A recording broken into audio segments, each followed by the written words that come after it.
The galaxy trembled at the mention of their name. For 3,000 years, the Krellian Empire had swept across star systems like a cosmic plague, leaving behind only empty worlds and broken civilizations. They stood 9 feet tall, their bodies covered in natural armor that could deflect energy weapons. Razor-sharp claws extended from their hands, and their yellow eyes could track prey across miles of darkness. Evolution had crafted them into the perfect killing machines. Commander Tharkus paced the bridge of his flagship, the Death's Shadow, reviewing the latest scouting reports. His subordinates cowered nearby, knowing that any sign of weakness might result in immediate execution. The Krellians respected only strength, and Tharkus had earned his position by personally hunting down the last survivors of 17 different species. "What news from the Outer Rim territories?" he growled, his voice like grinding metal. Lieutenant Vexon stepped forward nervously, clutching a data pad. "Sir, our scouts have discovered a new world, the third planet orbiting a yellow star in Sector 77 Alpha." Tharkus examined the holographic display that materialized before him. A blue and green world spun slowly, its surface covered in vast oceans and scattered landmasses. Population: approximately 7 billion sentient beings. Commander: they call themselves humans. A low rumble escaped Tharkus's throat, the Krellian equivalent of laughter. 7 billion? Most species barely reach a few million before we find them. These creatures must breed like vermin. The tactical analysis made Tharkus even more amused. The humans possessed no natural weapons, no claws, no fangs, no armored skin. Their physical strength was pathetic compared to most galactic species. They had only recently developed primitive space travel, and their weapons technology seemed centuries behind Krellian standards. "Look at this," Tharkus said, pointing to images of human cities. They built upward instead of underground. No defensive thinking whatsoever. Their structures are made of glass and metal, materials that shatter easily under bombardment. But something in the reports caught his attention. Unlike other species the Krellians had encountered, humans seemed to live in massive groups. Their cities contained millions of individuals, all somehow coordinating their daily activities without apparent central control. Most prey species lived in small tribes that scattered at the first sign of danger. "How do they organize themselves?" Tharkus asked. Vexon consulted his notes. "They appear to have multiple competing governments, sir. No unified planetary leadership. They actually fight wars against each other regularly." This information pleased Tharkus immensely. Divided prey was always easier to hunt. The Krellians had perfected a simple strategy over the millennia: arrive at a world, demonstrate their superior firepower, and wait for the inevitable surrender. Most species capitulated within hours once they understood the futility of resistance. The Death's Shadow held one such example in its detention levels. Admiral Blake had been captured during a reconnaissance mission to human space 3 months earlier. The graying human officer had refused to break under interrogation, which Tharkus found mildly impressive but ultimately pointless. Descending to the detention level, Tharkus found Blake sitting calmly in his cell, reading from a small device the humans called a book. The sight disgusted him. What kind of warrior wasted time staring at symbols on a page? "Admiral Blake," Tharkus said, his claws scraping against the energy barrier that contained the prisoner. "I bring news of your homeworld." Blake looked up with those strange blue eyes that seemed to hold depths Tharkus couldn't fathom. "Let me guess. You're planning another hunting expedition. Your species will surrender within hours of our arrival," Tharkus declared confidently. "We have conquered over 1,000 worlds. Every species eventually kneels before Krellian might." Blake closed his book slowly and stood to face his captor. Despite being physically inferior in every measurable way, the humans somehow managed to project an aura of quiet strength that irritated Tharkus. "You know what I find interesting, Commander?" Blake said conversationally. "You keep calling it hunting, but from what I've observed, it's really just bullying. You pick on species that can't fight back effectively." Tharkus's claws extended involuntarily. "We are apex predators. Evolution's perfect creation." "Maybe," Blake replied with that infuriating human smile. "But you've never hunted anything that hunted you back. You might want to recalculate your timeline. Commander, humans have a saying. It's not the size of the dog in the fight. It's the size of the fight in the dog." The words meant nothing to Tharkus, but something in Blake's tone made him uneasy. No prey species had ever spoken to him with such casual confidence. Still, he dismissed the feeling. These humans would break like all the others. As he returned to the bridge, Tharkus gave the order to prepare the fleet. Within days, they would jump to this Earth and add another species to their collection of trophies. The hunt would begin soon, and it would end as it always did, with Krellian victory and human extinction. He had no idea that this hunt would be different from all the others. The Krellian armada dropped out of hyperspace at the edge of Earth's solar system like a swarm of metallic locusts. 300 warships, each one capable of reducing a city to ash, arranged themselves in perfect hunting formation. Commander Tharkus expected the usual response: panic communications begging for mercy, followed by swift surrender. Instead, his communication officer looked confused. "Sir, we're receiving a transmission from the third planet." "Already? They must be more terrified than usual." "Put it through." The main screen flickered to life, revealing a middle-aged human woman in a crisp blue uniform. She sat behind a polished desk with flags visible in the background, projecting an image of calm authority that immediately unsettled Tharkus. "Greetings," the woman said with a slight smile. "I'm President Harrison of the United Earth Council. We welcome you to our solar system and hope to establish peaceful diplomatic relations." Tharkus stared at the screen in bewilderment. Where was the terror, the desperate pleading? This human spoke as if she were greeting guests at a dinner party, rather than facing extinction. "You will surrender immediately." Tharkus snarled into the communicator. "Your species has 30 minutes to prepare for processing."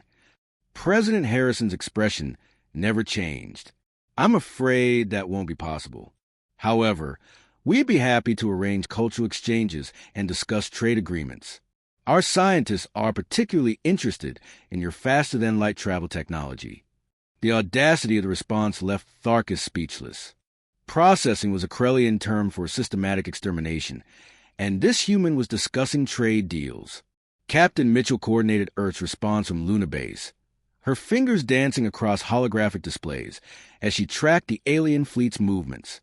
Around her, the command center buzzed with controlled activity. No panic, no hysteria, just professional focus. "They're positioning themselves near Mars," reported Lieutenant Rodriguez from his tactical station. "Standard attack formation, but they're not advancing yet." "They're waiting for us to break," Mitchell observed. "Classic intimidation tactics. How long until our outer defenses are ready?" "Colony ships from Europa and Titan are moving into position now," Rodriguez replied. "The mining stations are armed and ready." What the Krellians didn't realize was that humanity had been preparing for this moment since Admiral Blake's capture 3 months earlier. His intelligence reports, smuggled out through carefully planned prisoner exchanges, had given Earth vital information about Krellian tactics and psychology. The first actual combat occurred near Jupiter's moons, where human mining vessels encountered a Krellian patrol. Commander Tharkus watched the engagement through his tactical displays, expecting quick victory. The human ships were indeed inferior, smaller, slower, with weaker weapons, but their behavior defied every tactical model in the Krellian database. When cornered, the miners didn't surrender or flee. Instead, they coordinated their attacks with disturbing precision. "Watch this," Lieutenant Rodriguez told his crew as 3 Krellian fighters closed in on their damaged transport. "Remember what Admiral Blake taught us about pack hunting." The human ships suddenly scattered in different directions, drawing the aliens apart. Then, using a maneuver that violated basic survival instincts, Rodriguez's vessel reversed course and rammed directly into the nearest Krellian fighter. Both ships exploded in brilliant fireballs. Commander Tharkus felt something he hadn't experienced in centuries: confusion. No prey species chose mutual destruction over capture. It went against every natural law of survival. On Mars colony, Dr. Watson was documenting everything while coordinating civilian evacuations. Her research team had been studying Krellian behavior patterns since Blake's first intelligence reports arrived. "They're apex predators," she explained to Governor Thompson during an emergency briefing. "But they hunt by instinct, not intelligence. They expect fear-based responses. And humans don't respond with fear, Thompson asked, watching alien scouts probe the colony's outer defenses. "Oh, we're terrified," Watson admitted with a grim smile. "But human fear triggers fight responses, not flight. We're persistence hunters, Governor. We don't give up just because something's bigger than us." The evacuation of Mars colony provided another shock to Krellian understanding. Instead of abandoning their wounded and elderly, humans carried them. Instead of hoarding resources, they shared equally. Instead of every individual saving themselves, they organized into groups that protected the weakest members. Tharkus received increasingly disturbing reports from his ground commanders. "Sir, the humans are exhibiting pack behavior unlike anything in our files. They coordinate across vast distances instantly, sharing tactical information through electromagnetic communications." "Impossible," Tharkus growled. "No species maintains unit cohesion under predator pressure." But the evidence was undeniable. Human resistance wasn't breaking down, it was getting stronger.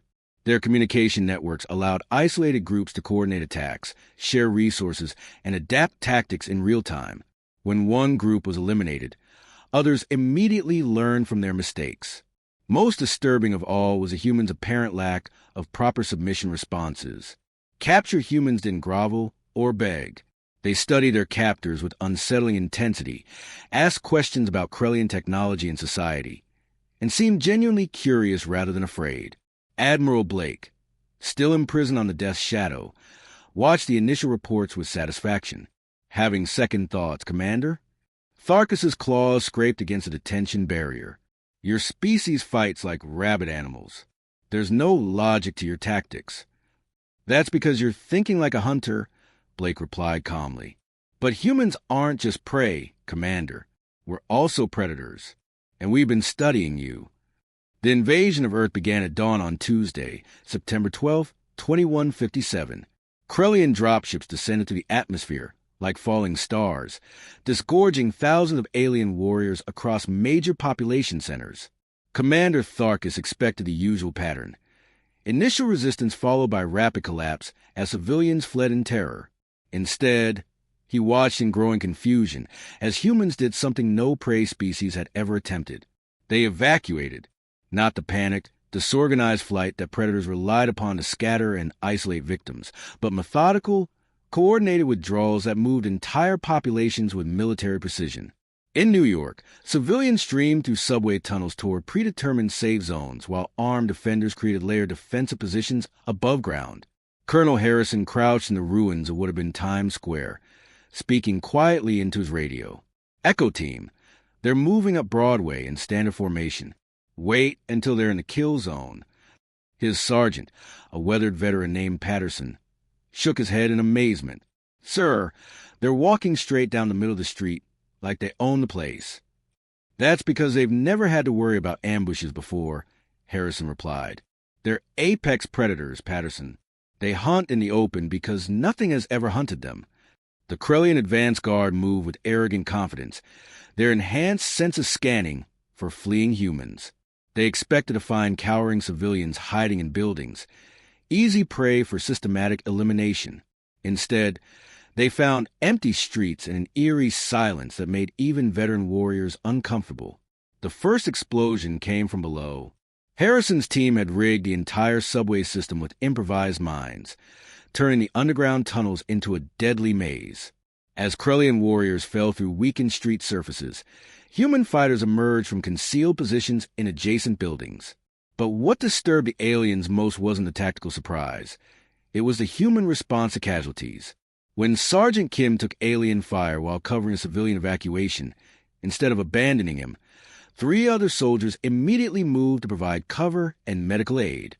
They're risking multiple warriors to save one wounded individual, reported Subcommander Vex to Tharkus via encrypted transmission. This behavior makes no evolutionary sense. Across the continent, similar scenes played out. In Los Angeles, Lieutenant Torres coordinated supply runs to isolated pockets of survivors, her convoy weaving through alien patrols with calculated risks that defied Krellian understanding. Why do they keep fighting when victory is impossible? One frustrated Krellian officer asked during a strategy session. The answer came from an intercepted human transmission. Dr. Roberts, broadcasting from a hidden medical facility in Denver, was speaking to scattered resistance cells. Remember, people, we're not trying to win every engagement. We're buying time. Every hour we hold them back is another hour for our children to reach safety. This concept, fighting for abstract futures rather than immediate survival, was completely alien to Krellian thinking. Predators fought for territory, food, or dominance. These humans fought for ideas. The psychological warfare began by accident, but quickly became systematic. When cornered in a Chicago warehouse, a group of human civilians chose to detonate their own explosives rather than be captured. The Krellian assault team was completely unprepared for prey that chose mutual destruction. Captain Lee, coordinating resistance in the Pacific Northwest, recognized the opportunity. They're used to fear controlling their prey, he explained to his team. But what happens when the prey stops being afraid? Human fighters began deliberately seeking suicide missions, not from despair, but as calculated tactical decisions. Pilots flew damaged aircraft directly into Krellian command ships. Soldiers detonated explosives in crowded enemy positions. Engineers rigged entire city blocks to collapse when alien forces reached predetermined locations. Each act of self-sacrifice was carefully planned to maximize psychological impact on the Krellian forces. The aliens had evolved to hunt prey that wanted to live. They had no framework for understanding enemies who chose death as a weapon. Commander Tharkus found himself dealing with something unprecedented in 3,000 years of conquest: declining morale among his own troops. Krellian warriors, bred for hunting defenseless prey, were beginning to show signs of what humans would call post-traumatic stress. "Sir," reported Captain Zextal from the European theater, "my warriors are requesting reassignment. They say the humans don't fight properly." "Explain," Tharkus demanded. "They don't run when they should run. They don't surrender when defeat is certain. They coordinate their actions across impossible distances and—" Zextal paused, struggling to find words. "They seem to become more dangerous when we corner them." The breaking point came during the Siege of London. British forces, led by General Thompson, had turned the entire city into an elaborate trap. Every building was rigged with explosives. Every street corner was a potential ambush site, and the civilian population had been evacuated through a tunnel system that took months to discover. When Krellian forces finally broke through the outer defenses, they found themselves in an empty city that exploded around them in carefully timed sequences. The humans had sacrificed their own historical monuments to create a killing ground. Admiral Blake, still in prison but now watching reports with obvious satisfaction, finally explained it to his captors. "You hunt individuals. We hunt ideas. You can kill every human on Earth, but you can't kill the idea of resistance." The persistence hunt had begun, and for the first time in their history, the Krellians were learning what it felt like to be prey. 3 months into the invasion, something unprecedented happened in the Krellian Empire's 3,000-year history of conquest. They were losing, not in a traditional sense. Their superior firepower still dominated open battlefields, and their individual warriors remained physically superior to humans. But victory, which had always been measured in days or weeks, now stretched endlessly ahead with no clear resolution in sight. Dr. Chin worked frantically in an underground laboratory beneath the ruins of MIT, surrounded by captured Krellian technology. Around her, a team of brilliant minds from every corner of Earth collaborated on reverse engineering alien systems that should have taken decades to understand. "Look at this," she called out to Dr. Adams, who was analyzing a Krellian energy weapon. Their power systems use crystalline matrices that store incredible amount of energy, but the control mechanisms are surprisingly simple. "That makes sense," Adams replied, not looking up from her work. "Apex predators don't need complex tools. They rely on natural advantages." What the Krellians didn't realize was that humans have been sharing every scrap of captured technology through quantum-encrypted networks that span the globe. A breakthrough in Tokyo was instantly available to researchers in Sao Paulo. An innovation in Mumbai reached teams in Stockholm within minutes. This collaborative approach to problem-solving was completely foreign to Krellian thinking. Their society was built on individual dominance hierarchies, where knowledge was hoarded to maintain power. They couldn't comprehend a species that shared critical information freely during an existential crisis. Major Lee commanded the Eastern Front from a hidden bunker in the Appalachian Mountains, studying Krellian behavioral patterns with the intensity of a dedicated scientist. His tactical innovations were spreading through human resistance networks faster than the aliens could adapt. They're predictable, he explained to his staff during a strategy briefing. Every Krellian advance follows the same pattern: intimidating display of force, direct assault on perceived command structures, then systematic elimination of survivors. Captain Wilson, scarred from months of guerrilla warfare, nodded grimly. So we give them what they expect to see, then hit them where they're not looking. The tactic worked brilliantly. Human forces began staging elaborate fake retreats, abandoning positions that appeared strategically important but were actually carefully prepared kill zones. Krellian warriors, following their predatory instincts, pursued what they believed was fleeing prey directly into devastating ambushes. But the real psychological warfare began when humans started demonstrating knowledge of Krellian culture and psychology that unnerved the aliens.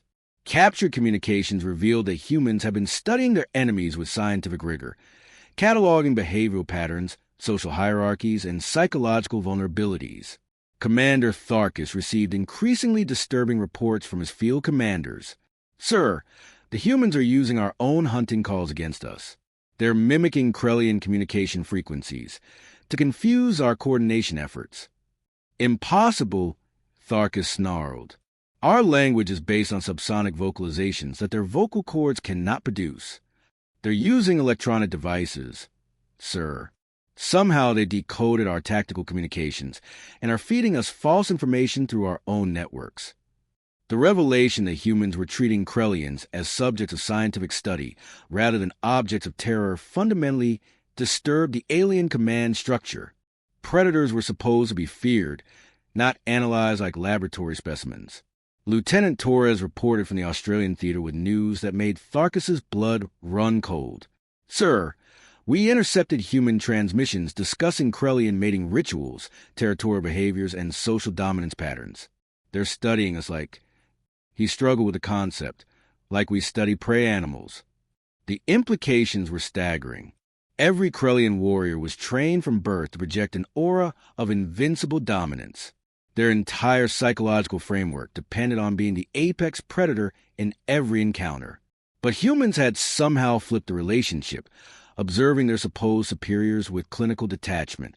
Dr. Roberts, broadcasting from a mobile research station somewhere in the Canadian wilderness, was documenting Krellian weaknesses with disturbing thoroughness. "Notice how they always attack from elevated positions," she explained to resistance cells worldwide. "It's instinctive behavior. Predators seek height advantage, but it also makes them predictable." Her research teams had identified crucial flaws in Krellian tactical thinking. The aliens were ambush predators who relied on surprise and overwhelming force. When faced with prepared defenses and coordinated resistance, their effectiveness dropped dramatically. More disturbing still, humans had begun exploiting Krellian social dynamics. They targeted subcommanders instead of primary leaders, understanding that removing intermediate authority figures would create confusion in the rigid hierarchy. They broadcast propaganda that played on Krellian fears of inadequacy and social displacement. Admiral Blake, still imprisoned but now treated with grudging respect by his captors, watched the war's progression with obvious satisfaction. "You're not hunting anymore, Commander," he told Tharkus during one of their increasingly frequent conversations. "You're being hunted." "Ridiculous," Tharkus protested, but his certainty was cracking. "We are apex predators. Evolution's perfect creation." Blake smiled that infuriating human smile. "Maybe you were, once. But evolution doesn't stop, Commander. And humans have been evolving to hunt things that hunt us back. We call persistence hunting. We track our prey across vast distances and timescales, never stopping until we achieve our objective." The most chilling realization came when Krellian intelligence officers reported that humans weren't just fighting for their planet. They were fighting for concepts like justice, freedom, and dignity, abstract ideas that could survive even if every human died. The aliens had discovered an enemy that couldn't be eliminated because it existed in the realm of thought rather than flesh. For the first time in their history, The Krellians were learning what it meant to be prey. 6 months after the invasion began, Commander Tharkus made the decision that would haunt him for the rest of his life. The human resistance had proven impossible to break through conventional means, so he ordered the ultimate weapon, complete orbital bombardment of Earth's surface. Glass the entire planet, he commanded his fleet. Reduce every city, every forest, every mountain to radioactive ash. If we cannot hunt these creatures properly, we will simply eliminate their habitat. The Death Shadow and her sister ships positioned themselves in high orbit, their massive weapons charging for planetary annihilation. Tharkus felt a mixture of relief and frustration. This wasn't the clean hunt the Krellians preferred, but would end the nightmare that Earth had become. The first bombardment began at noon, Greenwich Mean Time. Beams of concentrated energy lanced down from orbit, turning major population centers into seas of molten glass. New York, London, Tokyo, Moscow. One by one, humanity's greatest cities vanished in nuclear fire. From the bridge of his flagship, Tharkus watched the destruction with satisfaction. Finally, he growled to his officers, no species can survive surface sterilization. But Admiral Blake, still imprisoned below decks, was smiling when the guards brought him his daily meal. The old human's calm confidence had only grown stronger as the bombardment intensified. You seem pleased that your species is being exterminated, Lieutenant Vexon observed with confusion. Blake looked up from his book. Somehow he had convinced his captors to provide him with human literature. Am I? You might want to check your long-range sensors, Lieutenant. 3 hours into the bombardment, Krellian sensor operators detected the impossible. Ships were emerging from the outer darkness beyond Pluto's orbit. Not 1 or 2 vessels, but hundreds of them, moving in perfect formation toward the inner system. Captain Wilson commanded the lead ship, the New Horizon, her hull still bearing the scars of hasty construction in the secret shipyards of the asteroid belt. Behind her stretched a fleet of colony vessels, cargo ships, and hastily converted freighters, all packed with human civilians and the most advanced technology Earth could produce. This is Admiral Clark to all Krellian forces. Came the transmission that made Tharkus's blood freeze. You can destroy our world, but you cannot destroy humanity. We seeded the stars long before you arrived. The revelation struck the Krellian command like a physical blow. While their forces have been focused on hunting humans on Earth, the prey species have been secretly launching colony expeditions to every habitable world within 50 light years. The bombardment of Earth wasn't ending human resistance. It was just beginning.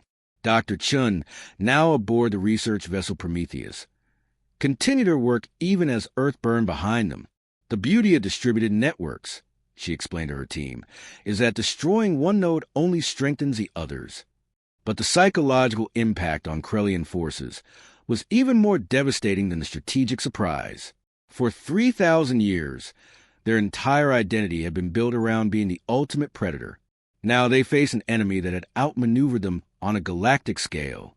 Subcommander Rex Tau was the first to break. During a routine patrol near Jupiter, his entire squadron simply stopped fighting. When questioned by his superiors, he could only repeat the same phrase. They were studying us. All this time, they were studying us.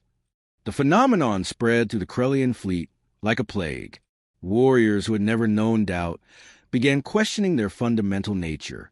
If humans could predict their behavior, anticipate their tactics, and counter their strategies, were the Krellians truly superior? Commander Peterson, leading the human evacuation fleet, opened diplomatic channels with individual Krellian ships. We don't want to destroy you, he broadcast on open frequencies. We want to understand each other. The offer of negotiation, coming from a species that should have been begging for mercy, shattered what remained of Krellian psychological unity. Some factions chose to continue fighting. Others began negotiating separate peace treaties, and many simply fled toward distant galaxies where they might never encounter humans again. Tharkus found himself commanding a rapidly shrinking empire as his subordinates defected, deserted, or descended into psychological collapse. The great hunter had become the hunted, and he couldn't comprehend how the transformation had occurred. In his final conversation with Admiral Blake, now aboard the human vessel Defiance as an honored guest rather than a prisoner, Tharkus asked a question that tormented him. How did your inferior species defeat us?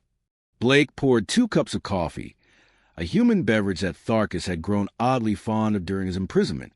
We didn't defeat you, Commander. We out-evolved you. Impossible. Evolution takes millions of years. Physical evolution, yes, but cultural evolution moves much faster. While your species spent 3,000 years perfecting the hunt, we spent that same time perfecting something far more dangerous: cooperation, adaptation, and hope. Captain Morgan, the Defiance's commanding officer, joined them for what had become a regular discussion. Your people are magnificent hunters, she told Tharkus. But hunting is just one survival strategy. Humans develop another approach.